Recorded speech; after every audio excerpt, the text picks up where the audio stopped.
మన పాఠశాలలో విచ్చేసినటువంటి విద్యార్థుల తల్లిదండ్రులకి మా పాఠశాల బృందం తరపున, ఉపాధ్యాయుల తరపున, అలాగే ప్రధాన ఉపాధ్యాయుల తరపున స్వాగతం, సుస్వాగతం. మేము ఊహించిన దానికంటే కూడా తల్లిదండ్రులు పిల్లల భవిష్యత్తు గురించి ఒకరోజు ఆలోచించగలిగే అవకాశం మీ అందరికీ వచ్చింది.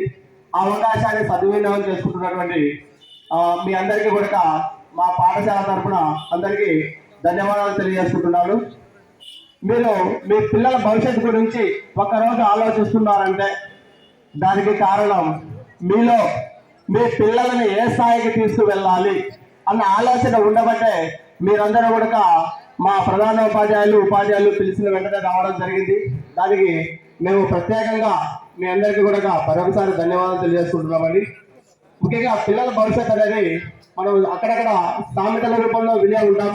మొక్కై వంగనిది మానై వంగునా అని. మనం చిన్నపిల్లప్పుడే పిల్లలని ఎలా తీర్చిదిద్దాలని ఒకసారి అనుకుంటే కనుక వాళ్ళని ఏ స్థితికి తీసుకురావచ్చు అనేది మనం చిన్నప్పుడే నిర్ణయించుకోవాల్సి ఉంటుంది. ఆ అవకాశం తల్లిదండ్రులుగా ప్రతి ఒక్కరూ కూడా దాన్ని సద్వినియోగం చేసుకోవాలి.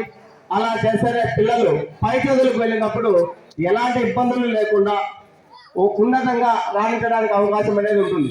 ముఖ్యంగా తల్లిదండ్రులకు మేము కోరుకునేది ఒకటే, పిల్లలతో మాట్లాడాలి. ఎప్పుడు కూడా ఎప్పుడైతే తల్లిదండ్రులు పిల్లలతో మాట్లాడతారో అప్పుడు పిల్లల మనస్తత్వం అనేది మనకు సులభంగా అర్థమవుతుంది.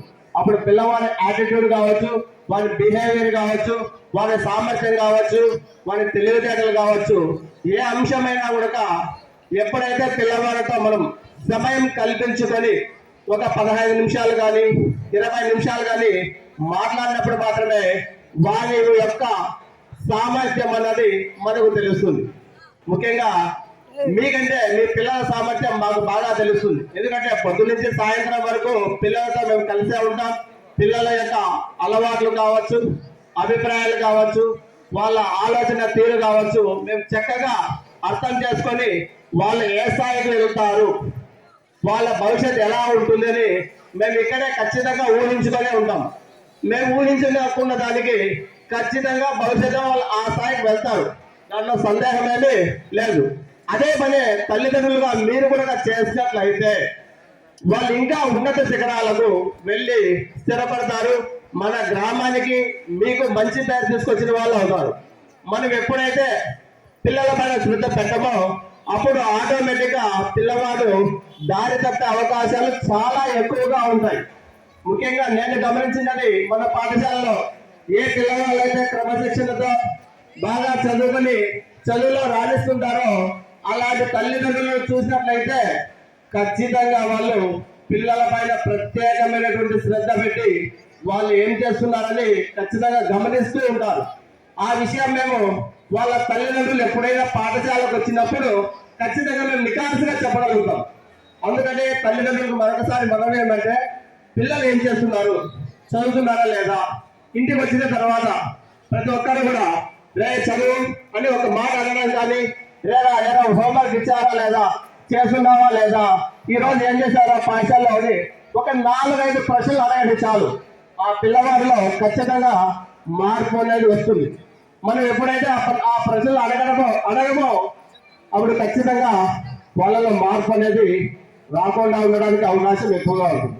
అందుకనే మనం ఇంటికి వచ్చినప్పుడు పిల్లవాళ్ళతో ఒకసారి మాకు చదువు రాదు, మేము పనులకు వెళ్ళేసి అడగలేకుండా అనొచ్చు. కానీ 4-5 రోజులకు ఒకసారి అడగగలగాల. ఎందుకంటే మనం పిల్లవాళ్ళకి ఇచ్చేటువంటి ఆస్తి ఏదిరా అంటే చదువు. మనం ఇచ్చేటువంటి ఆస్తి చదువు ఒక్కటే వాళ్ళకు సంస్కారం నేర్పుతుంది. చదువు ఒక్కటే వాళ్ళకు వస్తే వాళ్ళ కాళ్ళపైన వాళ్ళు నిజాయితీగా సమాజంలో ఒక మంచి పౌరుడిగా ఎదగడానికి అవకాశం ఉంటుందని. అందుకనే తల్లిదండ్రులకి ఈ సందర్భంగా చెప్పేది ఒకటే, పిల్లల పైన కొద్దిగా శ్రద్ధ వహించండి. ఆ శ్రద్ధ మీకు తరగని ఆశ అవుతుంది. మనం ఎన్ని ఆశలు సంపాదించినా పిల్లల దగ్గర ఉంటాయో ఉండవో చెప్పలేము మనం. కారణం వాళ్ళ చదువుని మనము కొద్దిగా గాడిలో పెట్టినామంటే కనుక వాళ్ళ పాఠశాల స్థాయిలో చిన్నపిల్లలు కాబట్టి వాళ్ళకు ఏ అంశం ఎలా చదవాలా, దానివల్ల ఉపయోగం అనేది వాళ్ళకి సరిగా తెలియకపోవచ్చు. ఆ తెలియజేసే విధానం మన తల్లిదండ్రులుగా మన బాధ్యతగా ఉంటుంది. మా గురుతర బాధ్యతగా కూడా మేము ఆ అవకాశాన్ని మేము పిల్లలకు పదే పదే చెప్తూనే ఉంటాం.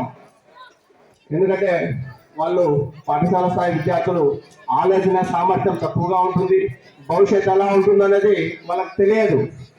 కానీ తల్లిదండ్రులుగా భవిష్యత్తు ఎలా ఉంటుందని మనకి తెలిసే ఉంటుంది. కాబట్టి ఆ విషయాన్ని పిల్లవాడితో మాట్లాడి చెప్పగలగాల. అలా చెప్పినప్పుడు ఖచ్చితంగా అలాంటి పిల్లలు జీవితంలో మార్పు వస్తుంది. ఆ మార్పు ప్రజెంట్ కుటుంబంలో తల్లిదండ్రుల దగ్గర రావాలా. అరే మనం కష్టపడినట్లు మన పిల్లవాడు కూడా కష్టపడకూడదు అన్న ఆలోచన మన తలలోకి రావాలా. అలా వచ్చినప్పుడు వాడు ఏం చేస్తున్నారనే విషయాన్ని మనం గమనిస్తాం. మేము అప్పుడప్పుడు గమనిస్తూ ఉంటాం. చాలా మంది పేరెంట్స్ వచ్చేసి, సార్ మా పిల్లవాడు మా మాట వినడు, మీరే చెప్పండి సార్ అని. పిల్లవాడు మాట వినలేదంటే దాని అర్థం వాడు ఆ రోజు మాట వినడం కాదు, గత కొన్ని సంవత్సరాలుగా వాడు గాడి తప్పి ఉంటాడు. ఆ గాడిలో పెట్టవలసిన బాధ్యత తల్లిదండ్రులుగా మీకు ఉంది. ఆ తర్వాత మీ చెప్పినటువంటి అంశాన్ని ఆధారంగా చేసుకొని వాళ్ళని సరైన మార్గంలో తీర్చిదిద్దడానికి మేమందరం కూడా సముఖంగా ఎప్పుడూ కూడా ముందుంటాం. ఈ సందర్భంగా మీ అందరికీ కూడా మరొకసారి పిల్లల పైన ప్రత్యేక శ్రద్ధ పెట్టవలసిందిగా మనవి చేసుకుంటూ ఈ అవకాశం ఇచ్చినటువంటి అందరికీ కూడా మరొకసారి ధన్యవాదాలు తెలియజేసుకుంటూ సెలవు తీసుకుంటున్నాను. Thank you sir.